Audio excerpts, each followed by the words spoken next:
হয় যে আমাদের শুভ মানসিকতা, শুভ বিচারে, শুভ কর্মে মানুষ সন্দেহ করেন, প্রশ্ন করেন,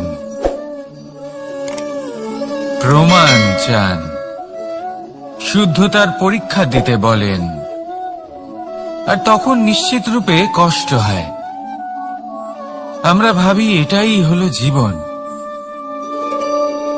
এত শুভ ভাবনা ভেবেও, শুভ কর্ম করেও মানুষ আমাদেরই সন্দেহ করেন। দুঃখ অবশ্যই হয়, কিন্তু দুঃখী হবার কোনো প্রয়োজন নেই। কেন নেই? কারণ যদি কেউ আপনাকে সন্দেহ করে, করতে দিন। সংসারে কি হয় তা দেখুন। এই সংসারে সোনার শুদ্ধতাকেই পরখ করা হয়, কয়লার কটুতাকে নয়। আপনি হলেন স্বর্ণ, তাই আপনার শুদ্ধতা অবশ্যই পরখ করা হবে। সেটা তো হবেই হবে। আপনি নিজেকে দুঃখী করবেন না। আপনার কর্ম শুধু একটাই, স্বর্ণর মতো উজ্জ্বল থাকা। এই সংসার আপনার ভাবনা, চিন্তা, কর্ম এবং শুদ্ধতার প্রমাণ পেতেই থাকবে। তাই আসুন আর আমার সাথে ভালোবেসে বলুন, রাধা রাধা। অনেক সময় এমন হয় যখন মানুষ আমাদের সত্যকে অস্বীকার করতে থাকেন আর মানুষের মিথ্যে কথাগুলিকে গ্রহণ করেন, তাও আবার অত্যন্ত সহজে। তখন আমাদের খুব দুঃখ হয়, বড়ই ক্রোধ হয় মানুষের এই মানসিকতা নিয়ে।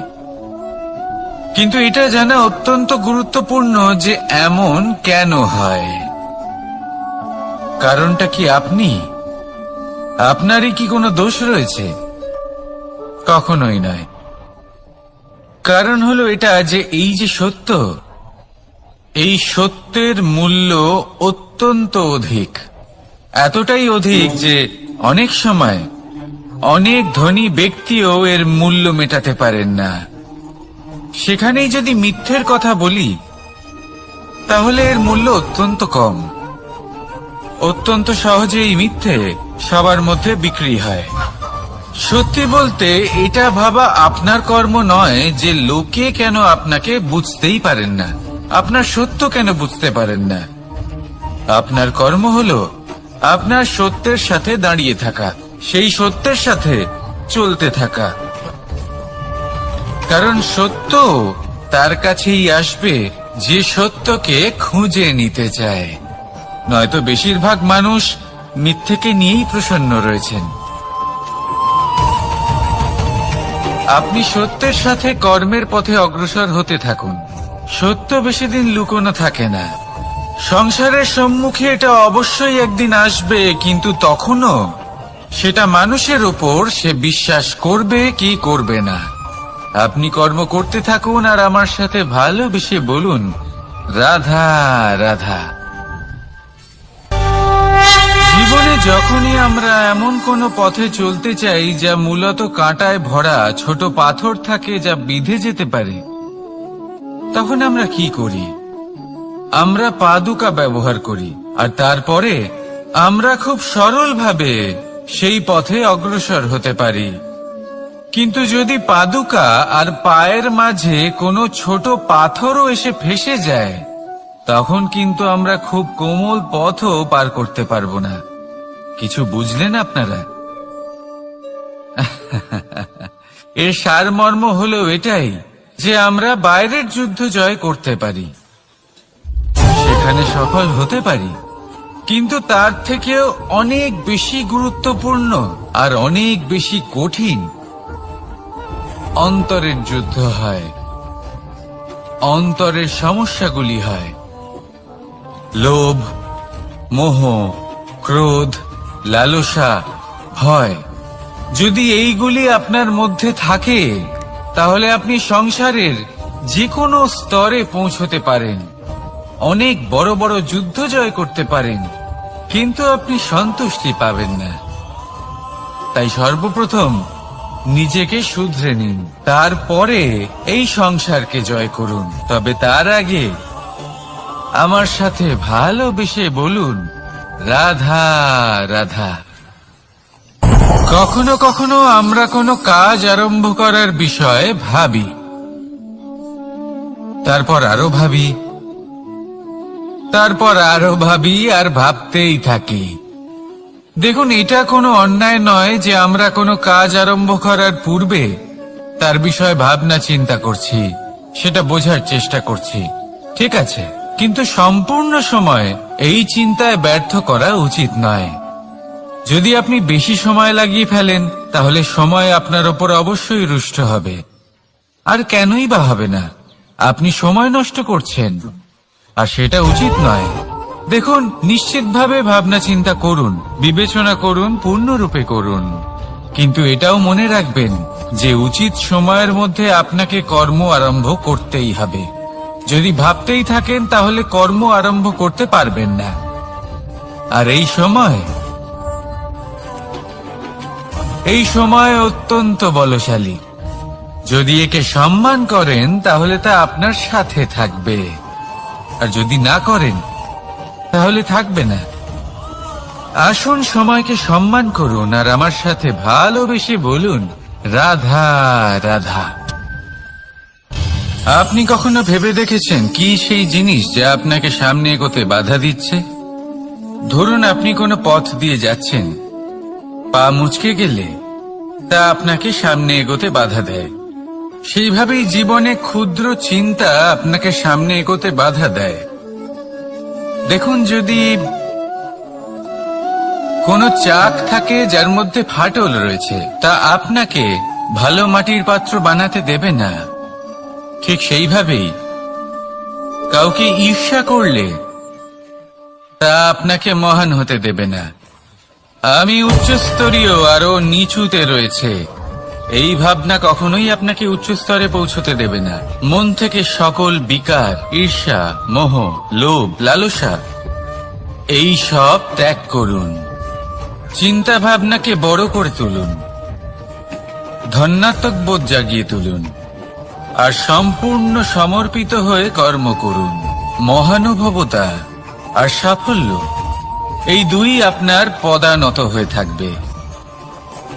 তাহলে আসুন আর আমার সাথে ভালোবেসে বলুন, রাধা রাধা।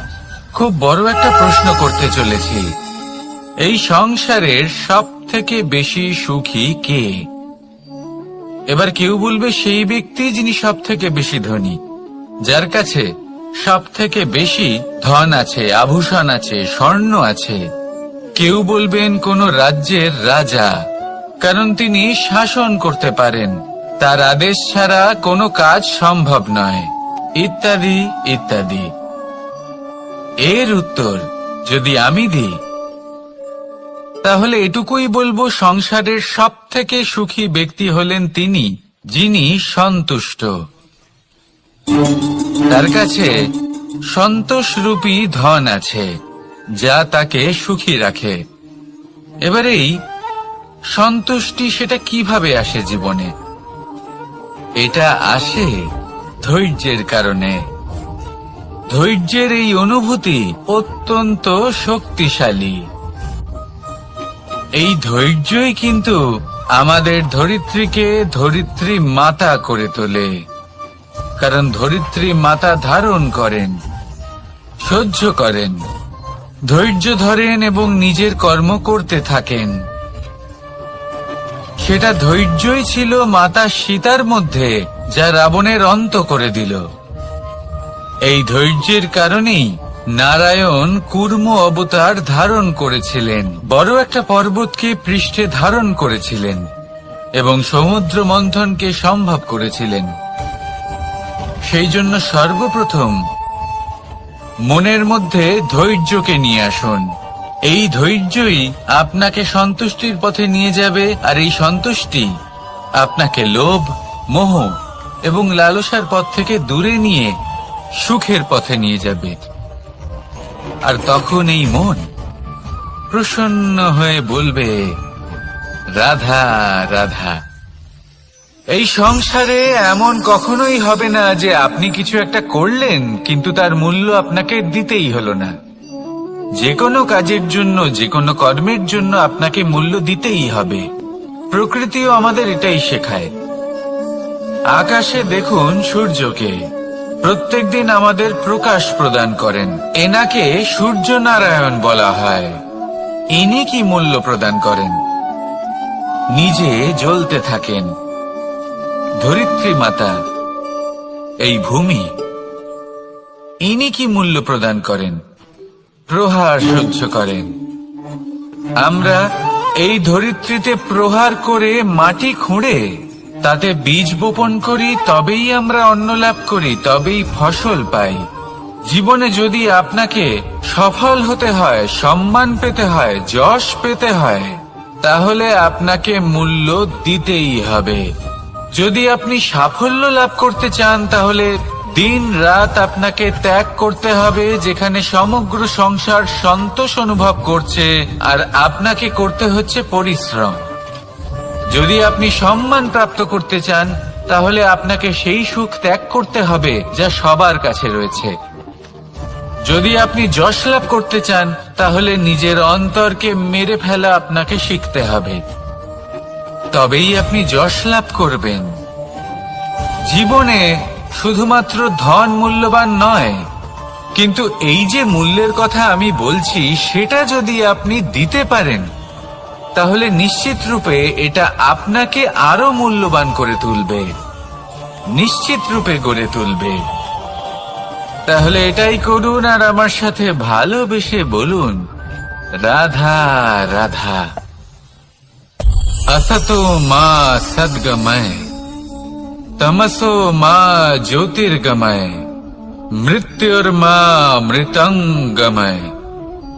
জ্ঞান সেটাই যা অসত্য থেকে সত্যের পথে চালিত করে। প্রকাশ সেটাই যা অন্ধকার থেকে আলোর পথে নিয়ে আসে। জীবন সেটাই যা মৃত্যু থেকে অমরত্বের পথে নিয়ে যায়। এবার এই তিনটে, জ্ঞান, জীবন এবং প্রকাশ, একই রকম। শূন্য থেকে এর উৎপত্তি হয় এবং আস্তে আস্তে আপনার জীবনে বিস্তার লাভ করে। এবার আমরা এটাই ভাবি যে কেমন করে এই তিনটিকে আগলে রাখা যায়। এর উত্তর হলো, এদের আগলে রাখার প্রয়োজনই নেই, ভাগ করে দিতে হবে। কোন বৃক্ষকেই দেখে নিন, একটি বৃক্ষ অনেক বছর ধরে বেঁচে থাকে। কেন? কারণ সে ভাগ করে দিতে জানে। সে নিজের বীজ ছড়িয়ে দেয়, এই ধরিত্রীতে দেয়, সেই বীজ যা অঙ্কুরিত হয়ে এক নতুন বৃক্ষকে জন্ম দেয়। শুধু ছড়িয়ে দিয়ে একটি বৃক্ষ জীবন দান করতে পারে। যদি কোনো ব্যক্তি জ্ঞান ছড়াতে শিখে যান, যদি প্রকাশ, আলোর কিরণ ছড়িয়ে দিতে শিখে যায়, কোনো ব্যক্তি তার জীবনের সুখ ছড়িয়ে দিতে শিখে যান, তাহলে তিনি মৃত্যুর পরও মৃত হন না। এই ভাগ করে দেওয়ার সুখটাই কিছুটা আলাদা। এই সুখ অনুভব করুন আর আমার সাথে ভালোবেসে বলুন, রাধা রাধা। এই সংসারের সব থেকে বড় যুদ্ধ কোনটা? দেব-অসুরের যুদ্ধ যা অনেক বছর ধরে চলেছিল, নাকি রাম রাবণের যুদ্ধ, নাকি মহাভারত? না, সংসারের সব থেকে বড় যুদ্ধ হলো সেইটা যা নিজের সাথে লড়া হয়, নিজের মনের সাথে লড়া হয়, নিজের অন্তরের সাথে লড়া হয়। এটাই সব থেকে বড় যুদ্ধ।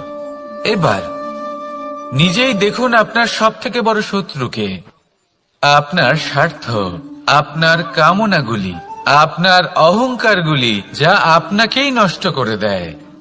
যদি এদের ওপর আপনি বিজয় লাভ করতে পারেন, তাহলে ধরে নিন এই সংসারে সবার উপরে আপনি বিজয় লাভ করতে পারবেন। এই সংসারে কেউ আপনাকে পরাজিত করতে পারবে না, কিন্তু তার জন্য প্রয়োজন অনুভূতির।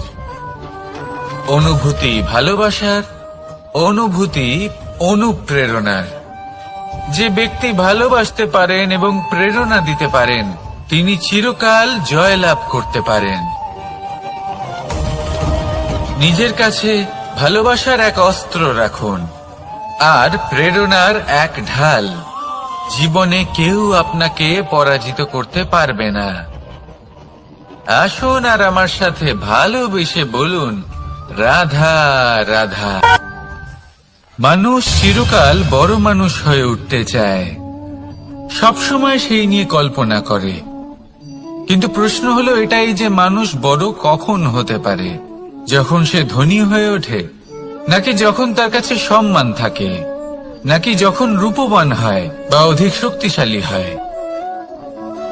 মানুষ বড় মানুষ তখনই হতে পারে যখন বিপদের সময় সে অন্য কোনো মানুষের পাশে এসে দাঁড়ায়। তাই সর্বপ্রথম এইটা শিখুন। হয়তো এই জন্যই হনুমান শ্রীরামের কাছে এতটা বড়, আর হয়তো এই জন্যই বলরাম দাদা আমার কাছে এত বড়। যদি আপনিও জীবনে বড় হয়ে উঠতে চান, তাহলে কারোর সাথে তার দুঃখের সময়, তার সংকটের সময় তাকে সঙ্গ দিন আর পাশে এসে দাঁড়ান। এই মন প্রসন্ন হয়ে বলবে, রাধা রাধা। জীবনে সবথেকে বেশি গুরুত্বপূর্ণ বস্তু কি? বাড়ি, বাহন, সোনা, ধন? যদি আমি সত্যি বলি তাহলে জীবনে সবথেকে বেশি গুরুত্বপূর্ণ বস্তু কোনো বস্তুই নয়। যদি কিছু গুরুত্বপূর্ণ থাকে তাহলে তা হলো অনুভূতি, করুণা, মিত্রতা, মাতৃত্ব, বাৎসল্য, আর সবথেকে বেশি গুরুত্বপূর্ণ ভালোবাসা। নিজেদের এই জীবনে যদি আপনি শুধুমাত্র বস্তুর খেলাতে মেতে থাকেন তাহলে জীবনে আনন্দ কখনোই থাকবে না।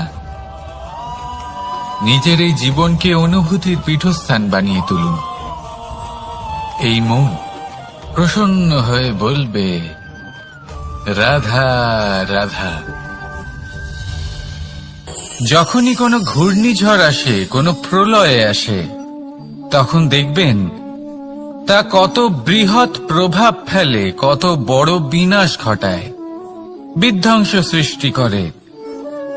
যখন বন্যা আসে তখন কত গভীর প্রভাব ফেলে, কত সর্বনাশ ঘটায়। নদীর পাড়ও ভেঙে বয়ে নিয়ে যায়।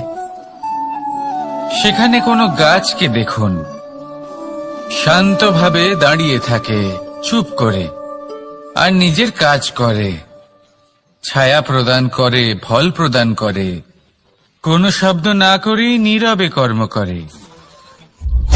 যদি নদীর কথা বলি, নদী যখন বয়ে চলে খেতে জল প্রদান করে, বনস্পতিদের প্রাণ প্রদান করে, আমাদের পানীয় জল দেয়। এত মহান কাজ করে কোনো শব্দ না করে, নীরবতার সাথে।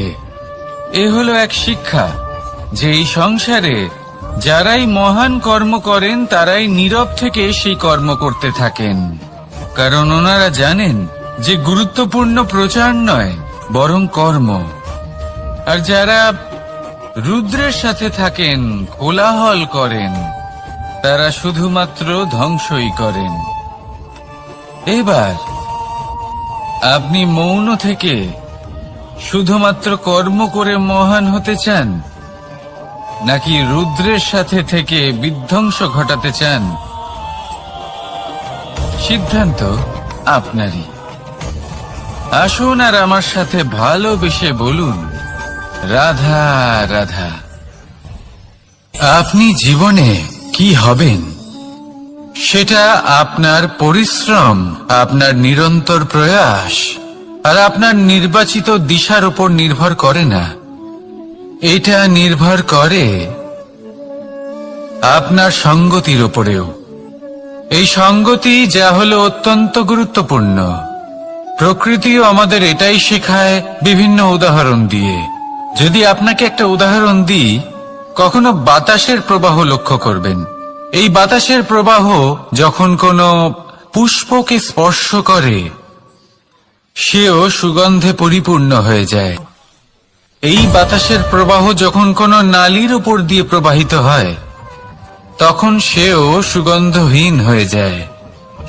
এ সঙ্গতির প্রভাব যা মানুষকে কোথা থেকে কোথায় নিয়ে যেতে পারে আপনি জানতেও পারবেন না। এ হলো সঙ্গতির প্রভাব, যেখানে চানার সাথে গুড়ও মিশে যেতে পারে। এ হলো সঙ্গতিরই প্রভাব, যেখানে একটা সাধারণ পাথর স্বর্ণের সাথে মিশে গিয়ে একটা রত্নে পরিণত হতে পারে। তাই এই সঙ্গতির বিষয়ে বিশেষ খেয়াল রাখবেন। আপনি কার সাথে মিশছেন, কি বলছেন, কি শিখছেন, আপনার অস্তিত্বের উপর তাদের কি প্রভাব পড়ছে সব লক্ষ্য করবেন। আর আমার সাথে ভালোবেসে বলবেন, রাধা রাধা। কর্ম এবং ফল। মানুষের স্বভাব হলো এটাই যে তিনি নিজের প্রত্যেক পরিশ্রমের প্রতিফল প্রার্থনা করেন। বেশিরভাগ সময় এই ফলাফলের চিন্তা করতে করতে, কল্পনা করতে করতে উনি কর্ম করতে থাকেন যে আমি এই কাজটা করলে এই ফল পাবো। সেই সব কল্পনা করতে থাকেন যা না তার হাতে আছে, না আছে অধিকার, আর না আছে নিয়ন্ত্রণ। উনি শুধু নিজের কর্ম করতে পারেন। উনি কি ফল পাবেন তা তার হাতে কখনোই নেই। তাই আপনিও শুধুমাত্র কর্ম করতে থাকুন, ফলের চিন্তা করবেন না। মনে রাখবেন, শিকড় এবং শাখা যেভাবে একে অপরের সাথে জড়িয়ে, সেইভাবেই একে অপরের সাথে জড়িয়ে কর্ম এবং ফল। যেরকম কর্ম আপনি করবেন সেরকম ফল আপনি অবশ্যই পাবেন। তাই এই ফলের আশায় কর্মের সময় কখনোই নষ্ট করবেন না, কারণ যে ব্যক্তি সময় নষ্ট করেন, সময় সেই ব্যক্তিকে অবশ্যই নষ্ট করে দেয়। কর্ম করুন নিঃস্বার্থভাবে, ফলের চিন্তা করবেন না। আর আমার সাথে ভালোবেসে বলুন, রাধা রাধা।